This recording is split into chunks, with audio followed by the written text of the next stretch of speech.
Yang berkaitan dengan ilmu nasab ini adalah bagian ilmu fikih tadi semua.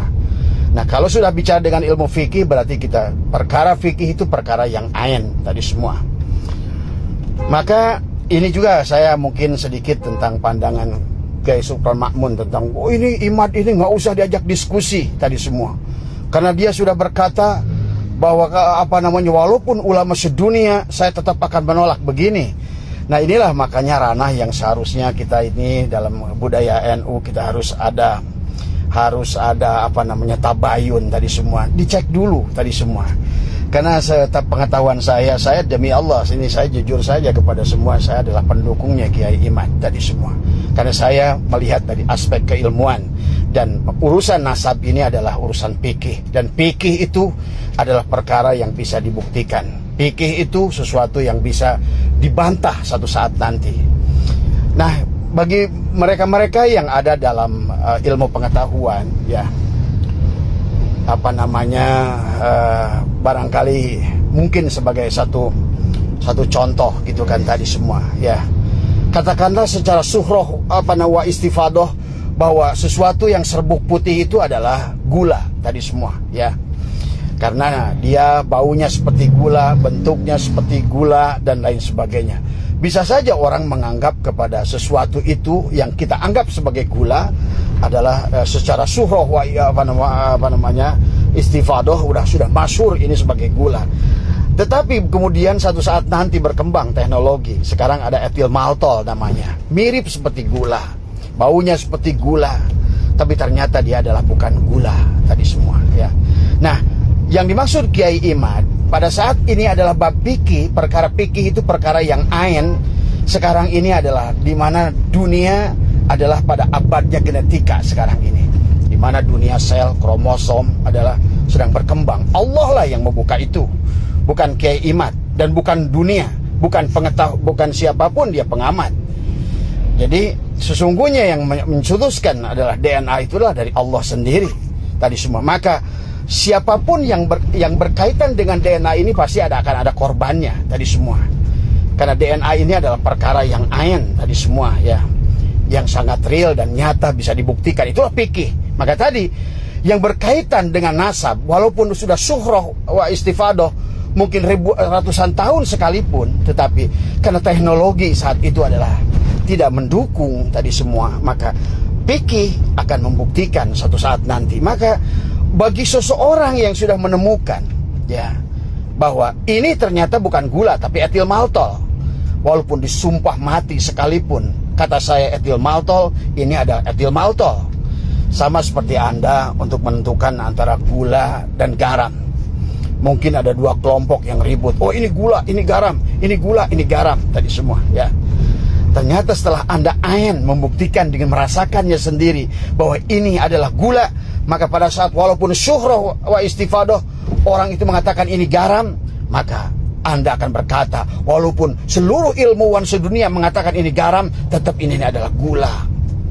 Begitu maksudnya. Maaf ya Kiai,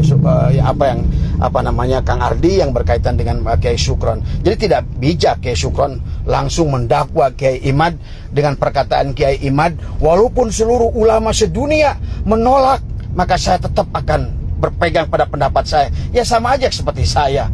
Misalnya ada gula dan garam sama bentuknya, dan saya udah membuktikan duluan ini adalah gula gitu kan, karena rasanya manis dan saya udah membuktikan. Maka sejuta manusia sedunia mengatakan ini adalah garam, saya siap disetrum mati mengatakan ini adalah gula. Inilah fikih ya sahabat. Jadi fikih itu pada saat sesuatu itu sudah ain, sudah nyata, maka inilah bisa sesuatu yang sudah ratusan tahun. Lihatlah, maaf, seperti fikih tarawih ya tadi semua. Fikih tarawih yang belum lama ini tentang sholat witir, kan sudah puluhan tahun kita melaksanakan sholat witir itu adalah setelah 20 adalah 2 dan 1. Kemudian kan dibongkar oleh Gus Baha tadi semua. Witir itu adalah ganjil tadi semua, ya, dan lain sebagainya. Intinya bahwa yang berkaitan dengan ilmu fikih adalah ilmu yang akan terus berkembang, sahabat, ya. Apalagi yang berkaitan dengan teknologi. Nasab itu berkaitan dengan teknologi karena menyangkut tentang gen dan DNA. Karena pada dasarnya bicara tentang nasab, bicara tentang nutfah. Nutfah itu unsur naharun, hawaun, ma'un, turabun. Adalah betul-betul adalah merupakan unsur sama saja dengan unsur di alam. Ada 140 unsur, ada nitrogen, ada kalium, ada kalsium, ada mangan, ada besi, ada koprum, ada aurum, ada magnesium, ada aluminium, tadi semua. Itu ya. Nah, maaf ya, seperti sekarang. Dulu orang ribut, unsur terkecil itu adalah atom, tadi semua. Surah wa istifadoh. Sedunia mengatakan unsur terkecil adalah atom. Teknologi membuktikan satu saat kemudian ternyata atom itu bisa dibelah dengan elektron, proton, dan neutron, tadi semua. Kemudian nanti orang surah wa istifadoh bahwa sekarang unsur terkecil itu adalah elektron, proton, dan neutron. Tapi kemudian teknologi satu saat membuktikan ditemukan boson. Sekian puluh tahun orang berkata unsur terkecil adalah boson. Ternyata sekarang belum lama ditemukan kembali unsur terkecil itu adalah disebut quark. Tadi semua quark. Quark adalah sekarang unsur terkecil tadi semua. Maka kemudian ilmuwan berkata, setelah ini apa lagi? Mereka berkatakan di sebalik quark ini adalah invisible hand, the God spot tadi semua ya. Ya artinya demikianlah tentang ilmu pengetahuan ya. Dan nasab adalah kalau kita lihat di dalam Al-Quran, kalau kita lihat di dalam adalah ranah ilmu fikih yang bisa dijelaskan tadi semua ya.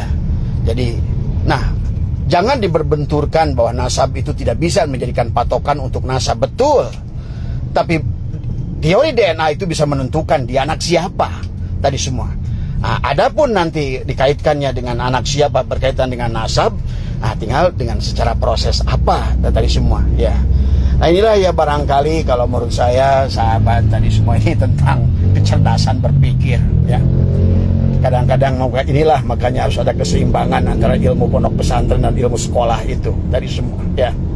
Maka orang-orang kenapa yang sudah tercerahkan kayak Profesor Agil Siroj, iya dia profesor tadi semua. Kemudian juga mereka-mereka yang Dr. Sugeng dan lain banyak lah profesor-profesor di UIN sudah tercerahkan dengan kasus ini tadi semua. Kenapa? Tadi semua karena sedikit banyak saya aja yang baru S2 tadi semua ya sudah bisa memahami ilmu genetika tadi semua. Tidak usah pakai dalil sebetulnya tadi semua. Sekarang dengan ilmu Mendel. Jadi pahami ya sahabat tentang genetika yang sudah berkembang tadi semua di dunia ini. Ya. Tadi sudah sedemikian rupa ya tentang bagaimana sekarang ini kalau Bapak bisa perhatikan nasab itu bisa genetika itu bisa dirubah. Anda bisa menyaksikan sekarang ya. Nah ini saya kebetulan ahli kultur jaringan dari IPB kayak tadi semua ya. Saya memahami tadi semua. Sekarang tanaman itu bisa berubah dari hijau ke ungu ke kuning ke coklat. Warna bisa ditambahkan dengan penambahan pigmen. Ikan pun bisa dirubah tadi semua. Dan semua itu adalah ranah makhluk yang bisa kita rubah tadi semua. Jangan kita berpegang menjadi orang bodoh yang tidak berpikir, karena Allah berkata afala ta'qilun, afala yatafakkarun dan lain sebagainya. Kita harus berpikir oleh Allah karena kita diberikan ranah akal yang luar biasa tadi sahabat ya. Maka kalau berkaitan dengan bab nasab ini kita berhenti pada satu titik itu adalah kebodohan tadi semua ya. Maka seharusnya dengan adanya teknologi ini, kalau bagi mereka yang asli ya, bagi mereka yang benar-benar nasabnya kepada Rasulullah, harusnya mereka itu dengan adanya teknologi ini dia berkata, alhamdulillah ya Allah, saya selama ini takut kalau seandainya saya ini selalu berkata nasab saya kepada Rasulullah, tapi ternyata saya bukan nasab kepada Rasulullah. Harusnya orang yang benar begitu. Harusnya orang yang benar itu akan berkata dan takut. Saya membaca sebuah kitab, ada seorang syahid dan seorang syarif yang dia selalu berpindah rumah, pindah kampung. Kenapa? Begitu diketahui dia ada sanad kepada Rasulullah, dia pun berpindah. Takut dia diketahui bahwa dia bersanad nasab kepada Rasulullah. Takut tidak bisa membawa keagungan nama Rasulullah. Takut dia melukai hati Rasulullah. Ini bukan sebaliknya. Inilah yang juga harus difahami oleh kita. Jangan hanya bicara surah wa istifadah.